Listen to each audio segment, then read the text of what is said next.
हे गाईज, आजचा मेनू आहे कोल्हापुरी चिकन थाळी. चला तर मग सुरू करूया. इथं मी चिकन स्वच्छ धुवून घेतलं आहे. त्यामध्ये हळद टाकून घेतली आहे. हळद आणि मीठ. हे बघा, अशा पद्धतीनं मीठ जरा भरपूर टाका. नंतर आपण कुठेही मीठ वापरायचं नाही, शिजवतानाच सगळं आहे असं मीठ टाकून घ्यायचं. आणि हे मिक्स करून एक 15 ते 20 मिनटं याला असंच ठेवूया. हे बघा, अशा पद्धतीनं. आता एका कुकरमध्ये थोडंसं तेल घ्या आणि त्या तेलामध्ये आपण बारीक चिरलेला कांदा टाकून घेऊया. कांदा ब्राऊन होईपर्यंत भाजूया थोडा. अगदीच करपवायचा नाही आहे, थोडासा भाजून घेऊया. आणि जे आपण चिकन हळद मीठ लावून ठेवलेलं ते यामध्ये ॲड करूया. हे बघा, आता हे चांगलं असं तेलात भाजून घेऊया. हे बघा, अशा पद्धतीनं चिकनचं अंगचं पाणी सुटेपर्यंत याला तेलातच ठेवायचं आहे. म्हणजे इथं आपलं 30 ते 40% चिकन शिजून होतं. हे बघा, असं टोपण लावा आणि एक 4 मिनटं तर याला असंच बारीक गॅसवर ठेवा. आता याला अंगचं पाणी कसं सुटलं मी दाखवते तुम्हाला. हे बघा, किती छान असं पाणी. हे अजिबात मी पाणी घातलेलं नाही आहे, तरी पण ते त्याचंच पाणी आहे, मीठ आणि त्याचं हळदीचं. हे बघा, अशा पद्धतीनं याला पाणी सुटेपर्यंत जर ठेवला तर मऊसूत चिकन शिजतं. हे बघा, इतकं पाणी सुटलं आहे त्याला अंगचं. आता यामध्ये आपण गरम पाणी ॲड करूया.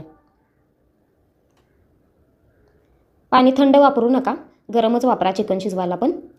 हे बघा, पाणी इथं पण मी सगळं जे आपण रस्सा वगैरे बनवणार आहे त्यासाठी जितकं पाणी लागणार आहे ते इथंच ॲड केलं. नंतर यामध्ये कुठलंही पाणी ॲड करायचं नाही. ह्याला उकळी आल्यानंतर ह्याला टोपण लावूया आणि एक 2 ते 3 शिट्ट्या देऊन घेऊया. तेवढ्यात आपलं चिकन शिजेल. हे बघा, इथं मी टोपण लावून घेतलं आहे. तोपर्यंत चिकन शिजते तोपर्यंत आपण याचा मसाला बनवून घेऊया. त्यासाठी एका मिक्सरच्या भांड्यात 1 बदाम फूल, 4 मिरे, 4 लवंग आणि 1 मसाला वेलची आणि दालचिनी थोडीशी टाकली आहे मी. थोडेसे जिरे टाकून घ्या आणि थोडेसे पांढरे तीळ. या सगळ्याची एक पावडर बनवून घेऊया आपण. मिक्सरला वाटून घेऊया याला. हे बघा, किती छान अशी पावडर झाली आहे. हा मसाला तुम्ही जर केला ना तर बाहेरचा मसाला अजिबात कोणताही वापरू नका, काहीच गरज लागणार नाही या मसाल्यानंतर.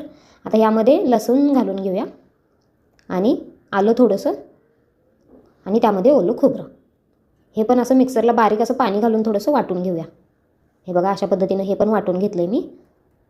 किती छान असं वाटलं गेलं आहे बघा. आता यामध्ये एक मीडियम साईजचा अर्धा कांदा आहे. हा अर्धा कांदा, अर्ध टोमॅटो आणि कोथिंबीर, देठासहित कोथिंबीर टाकली आहे ह्यामध्ये.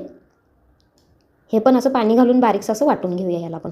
हे बघा, आपला आता चिकन सुक्का पातळचा मसाला बनवून तयार आहे आणि इथं चिकन पण शिजलेलं आहे. आता मी किती मऊ चिकन शिजलं हे दाखवते तुम्हाला. हे बघा, हे बघा, अगदी चिकन असं शिजलं पाहिजे, हाडातून म्हणजे आपोआप पण निसटलं नाही पाहिजे आणि अगदीच असं गळून पण नाही पडलं पाहिजे. हे बघा, हे चिकन शिजल्यावर चिकन आळणी खायला फार आवडतं आम्हाला. स्टार्टर म्हणून आम्ही आधी चिकन आळणी खाऊन घेतो आणि मग सगळं बाकीचं करतो. आता चिकन सुक्कं बनवूया. त्यासाठी एका कढईमध्ये तेल घ्या. तेल गरम झाल्यानंतर त्यामध्ये बारीक चॉप केलेला अर्धा कांदा आहे, मीडियम साईजचा अर्धा कांदा. तो असा तेलात चांगला भाजून घ्या.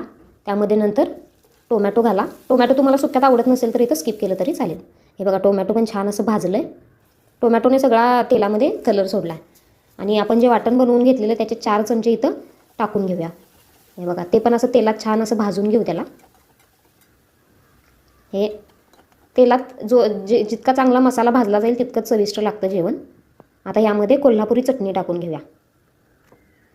2 चमचे मी कोल्हापुरी चटणी टाकून घेतली. ती पण अशी तेलात चांगली अशी भाजायची आहे. त्याला असं आता मिश्रणाला पूर्ण तेल सुटेपर्यंत.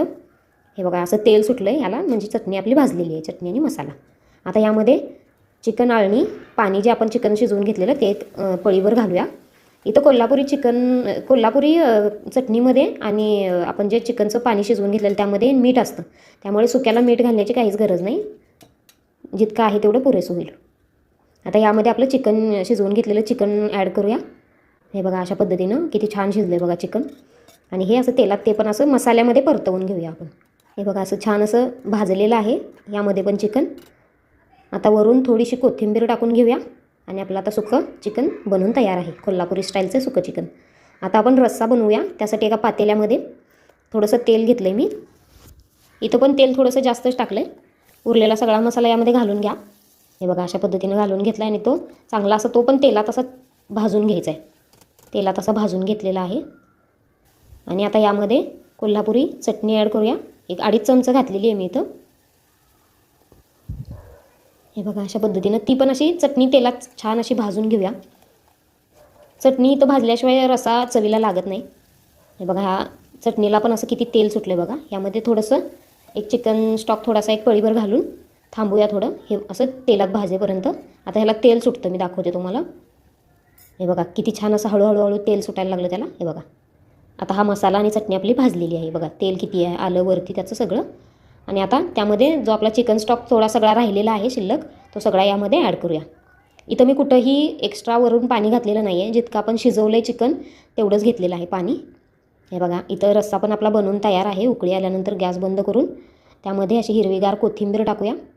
वा, झणझणीत असा रस्सा बनवून तयार आहे. इथं कुठंही मी एक्स्ट्राचा मसाला बाहेरचा वापरला नाही किंवा एक्स्ट्रा नंतर मीठही घातलेलं नाही आहे. हे बघा मी चपाती, भाकरी, भात, तांबडा रस्सा आणि चिकन सुक्कं बनवून तयार आहे. तुम्ही नक्की घरी करून बघा. चॅनलला सबस्क्राईब केलं नसलं तर नक्की करून घ्या. लाईक करा, शेअर करा. हे बघा आता मी इथं चिकन किती छान शिजलं आहे मौसूद, हे मी दाखवते तुम्हाला. इथं ज्वारीची भाकरी आहे, हा चिकनचा पीस एक, आणि त्यामध्ये थोडासा असा मसाला घ्यायचा आणि हे आमटीमध्ये असं बुडवायचं. भेटूया नेक्स्ट व्हिडिओमध्ये. तोपर्यंत बाय.